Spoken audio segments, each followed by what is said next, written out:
You know, like, I like to observe when I'm in there. I always like to watch, you know what I mean? And I like to mind, because if me and you, if you have a partner in there, just know you're riding your partner's beef. So, you know what I mean? Like, you're going down with it one way or the other. So, obviously, you want to observe your partner for a while before you start partnering with That's them. right. You know what I mean? Like, That's all right. I like dude Stilo, you know what I mean? That's right. Like, hey, what's up? And you can start walking, you know.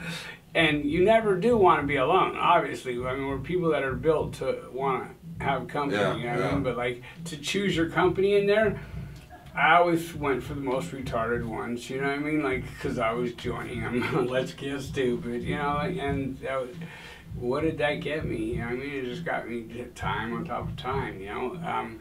Like I said, my story is totally different than yours, you know. I came on, I went to the GR office, I had to figure out all the welfare ways and be a county-born, state-raised, federally funded, you know, and I didn't have a hustle, you know what I mean? I didn't have a sofa to go surf on, you know what I mean?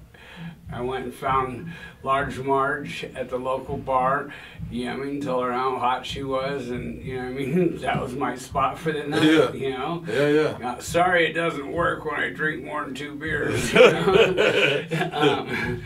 So, but I mean, just getting out here is a culture shock. Yeah. Remember when you catch the bus someplace and you'd be transferring someplace? Terrifying. You look at the little paperwork like, do I get off here? No, like just even catching a state bus from one institution to another, you know what I mean? You come out in the bright sunshine and you're like, wow, and then you're traveling and you're seeing, you know, nothing new, but just like an old farm, you know, like whatever, like, and you're just seeing stuff that, and you're like, that's cool, man. That's really cool. But normally we wouldn't even give a shit about that stuff. You know what I mean? But because of our surroundings and what we've seen, what gray walls, green walls, whatever color walls they are, you know what I mean? That's what you see all day. And when you get out and you see cars traveling by and, you know, it just is, you get this pit of anxiety. I would, you know what I mean? I would always get this pit of anxiety anytime I would travel. And coming out, nothing changed there at all. You know what I mean? I still wake up with a pit of anxiety. Work is for people like us, is essential. You know what I mean? Because otherwise we're going back to prison because we're going to fall into old behaviors. You know what I mean? And if you would have asked me or told me, you know, 10 years ago, 15 years ago, that my goal in life would be to help other people, I'd have been like, yeah, I help myself to their shit. You know what I mean? That's about all I would have helped back then. And to know that I'm doing what I'm doing today, it blows me away. You know what I mean? It blows me away, my own character away, you know? And like I say, I try and give back. You see all these channels coming up now, you know, like you were one of the originators, bro. You was it. You know what I mean? You struggled hard to get yours, you know. And you fought. I forget how long you said it took for you to get your first 30.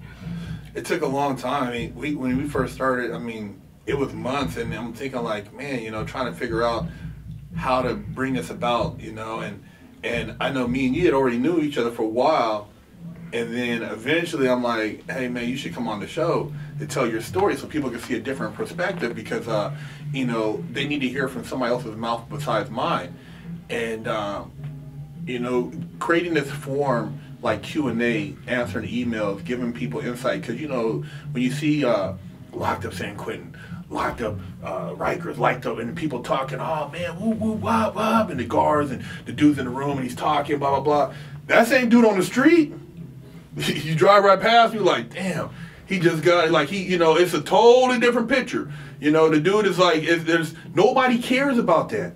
All that is insignificant out here. All the tattoos, all the, your socks pulled up high, and you walking around the gym, crazy, you're bailing like this. Don't nobody care, man. It's like, you're an outcast, and life goes on. You know what I mean? So you have to really be able to acclimate back into society, and then on top of it, keep your sanity and feel like you're not a loser. You're not somebody who just wasted all this time. You know, when I got out, the day I got out, I remember my homeboy's homegirl came and picked me up, drove me all the way to LA, And like when I seen the Capitol building in Hollywood Boulevard, I thought, damn, is this a dream? Well, I just feel like I had a time warp, you know, like that movie with Wesley Snipes in the restroom. They put you in the chamber, you wake up, and it's 2020. You know what I mean? I'm like, man, this is crazy. It's still Hollywood. It's still here, but I've been gone. And I have cleaned up. It's all clean. I have nothing. Yeah. I got a duffel bag, the pants I got on, you know, and but I tell people, man, my best day in prison ain't comparable to my worst day on the street. And I had a homeboy call me, man. We did time together. A dude from Southside, a Hispanic guy, and you know we still keep in touch. And he's like, man, I watched your little Instagram post, man, and it's like, man, it made me get up, man, and go work out and do something, man, because you know you said said it's like, man, you know, yesterday was all right if you had a bad day, but today's a new day. And that type of motivation, that gives me hope to keep putting that out there, because I know people need that sometimes. I need it. I be pumping everybody else up. Pump me up. You know what I mean? Sometimes I need a pump up. Like, hey, Big Herc, hey, bro, you know, you need to, have you got your grind on today? You get your workout, man? How you been? Blah, blah, blah. I need a little motivator. So everybody needs it, man. And it's like, for us, that's why I always say, man, no matter how bad you may feel out here dealing with this drama with the females and homies and this and that, you got to think like, damn, my best day in prison having a spread, this ain't shit. I'm free.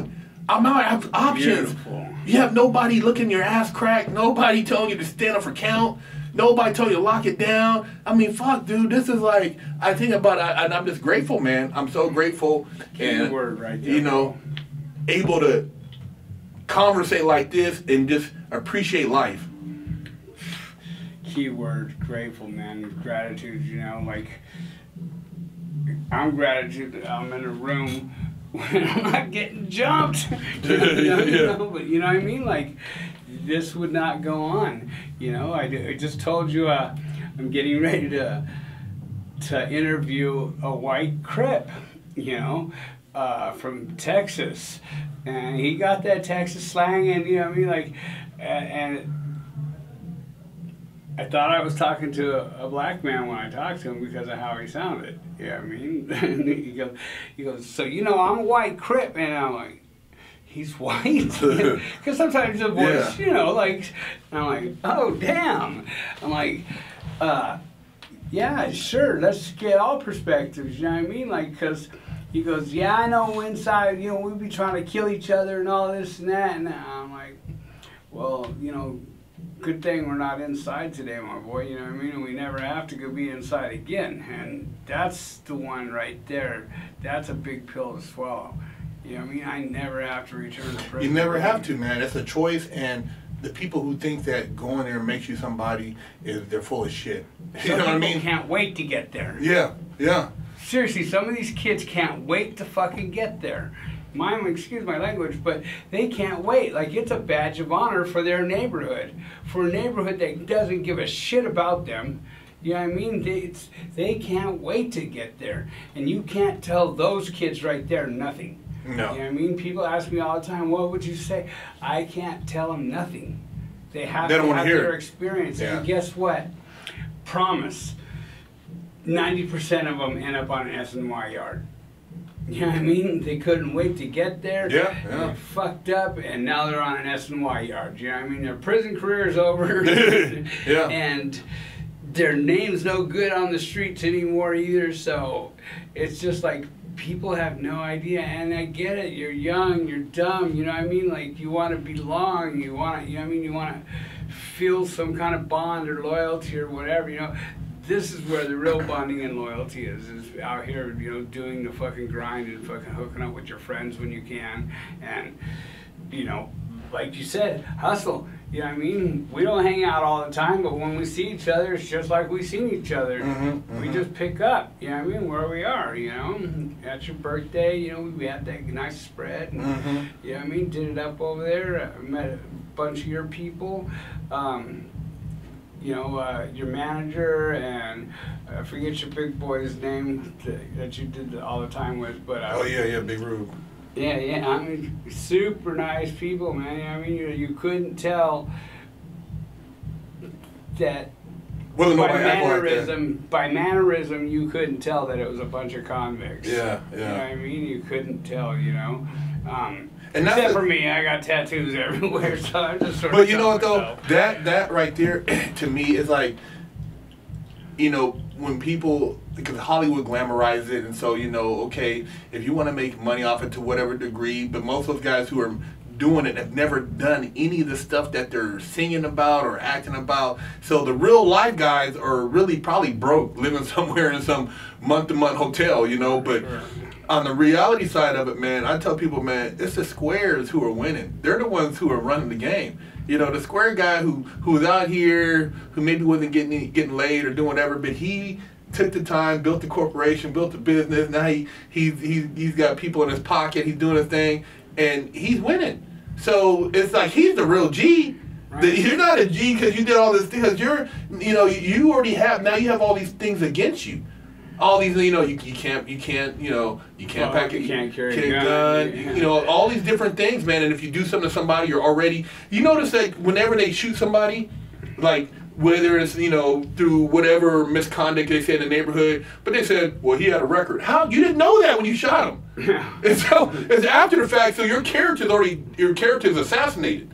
So all these different things are going against you, so you have to really try so hard to be on the other side, man. And like I said, the best thing is just don't go. You know, if you know you're around some people and they're talking about, man, don't go, because they're going to tell on you. Don't go.